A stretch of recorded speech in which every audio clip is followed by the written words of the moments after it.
So in this video, I'd like to talk about something that I think people tend to overthink and sadly underutilize, and that's doing our clearing turns whenever we're getting ready to set up for the various maneuvers we work on. And why did I use air quotes when I said clearing turns? Stay tuned.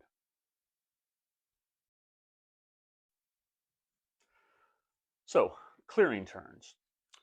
Why the air quotes?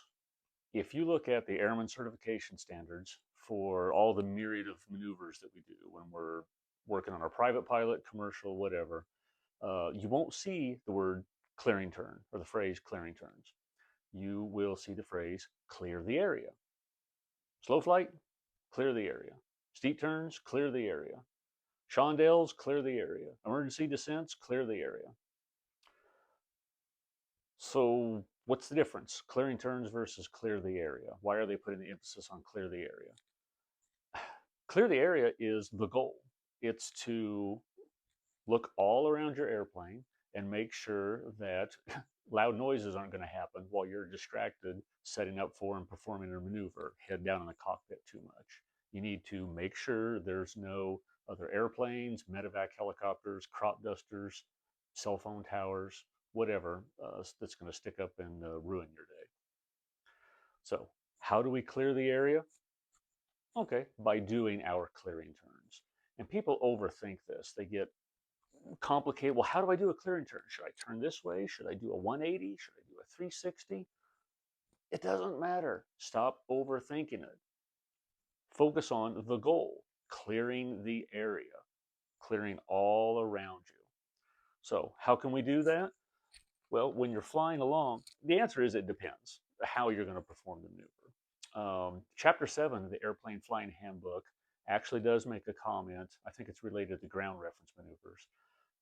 That pilots should make left and right 90-degree turns to clear the area. Now, does that mean we always have to clear the area by making a left turn and then making a right turn or the other way around? No. The answer is it depends. So if we're flying out towards our practice area and we want to clear the area, I can see pretty much, depends on the airplane, I suppose, a little behind my wingtip, all the way around to a little bit behind the wingtip. Where's my blind spot that I can't see? Back here where I was. So before you turn the airplane, clear what you can see. Okay? Look back at your wingtip, slightly behind it if need be. Scan in your little segmented areas, right? Don't just kind of sweep your eyes across. Why? Human eyes can spot movement relative to a static background much easier than when we're scanning around.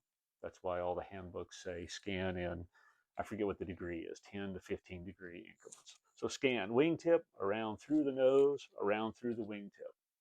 Now, how do I clear the area that's behind me? One 90-degree turn is the simplest. Right or left, depends. Depends on airspace, terrain, which way you're wanting to go. Make one 90-degree turn, clear that area. Ta-da, you're done. You've accomplished task one of the skills of most maneuvers. So don't overthink it. Silly to have to make a video on it, but I get so many students, well, how do I clear? Should I turn? Which way should I turn? Just enough that you can see all the way around you. If you're trying to work your way deeper into the practice area, then maybe clearing your area, wingtip, nose, wingtip, make a left 90 or right, whatever, clear that blind spot you had behind you, then make another turn as you're moving on into the practice area. Maybe you're heading out or you're in the practice area and you're going to do steep turns. And there's a really good reference point over here you want to use. Before you turn the airplane, clear the area that you can see, make a turn towards that waypoint that you're going to use as a reference while you're doing your steep turns. Clear your blind spot, ta-da, you've cleared your area. That's it. Don't overthink it, and make sure you do them for every single maneuver. There are stories about DPEs failing people for not clearing the area. Got to make sure there's nothing out there that's going to reach up and grab your airplane. That's all I got. If you got any questions, comments, smart remarks, please leave them in the comments. Thanks.